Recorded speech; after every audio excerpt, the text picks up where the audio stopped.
क्या अफगानिस्तान की अस्थिरता उसी श्राप का परिणाम है जो महाभारत काल में दिया गया था? एक ऐसा श्राप जिसने हजारों साल बाद भी इस धरती को चैन और शांति से वंचित कर रखा है। यह धरती है कंधार। महाभारत में वर्णन आता है गंधार राज्य का। इसके राजा सुबाल की पुत्री गांधारी का विवाह हुआ हस्तिनापुर के अंधे राजकुमार धृतराष्ट्र से। राजा सुबाल और उनका पुत्र शकुनी इसे अपमान मानते थे।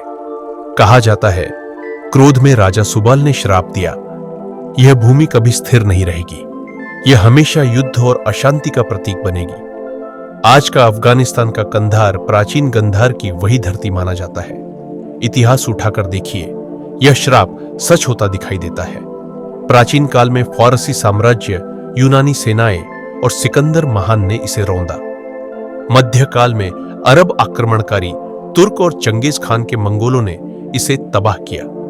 मुगल और सफवीद शासक भी लगातार कंधार पर लड़ते रहे, लेकिन असली उथल पुथल आधुनिक समय में और भी भयानक हो गई। साल 1979 में सोवियत संघ ने अफगानिस्तान पर कब्जा किया। कंधार युद्ध का मुख्य केंद्र बना। 10 साल तक चली इस जंग में लाखों लोग मारे गए और लाखों घर उजड़ गए। सोवियत सेना की वापसी के बाद यहां गृह युद्ध छिड़ा। इसी अराजकता से तालिबान का उदय हुआ।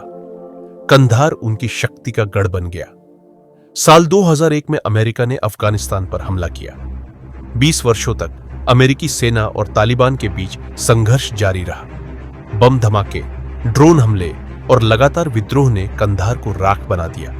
फिर आया साल 2021। अमेरिका ने अपनी सेना हटा ली और सत्ता स्थानीय सरकार को सौंप दी।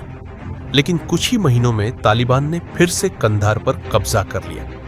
लोगों ने सोचा था अब शांति आएगी, लेकिन सत्ता बदलने के बाद भी खून खराबा, विद्रोह और आतंक रुक नहीं पाया। इतिहास गवाह है कि 2500 साल से यह भूमि कभी स्थिर और शांत नहीं रह सकी। हर युग में यहां युद्ध, विद्रोह और विनाश हुआ। कुछ लोग कहते हैं कि यह सब भूगोल और राजनीति का परिणाम है, क्योंकि कंधार एक रणनीतिक और व्यापारिक मार्ग पर है।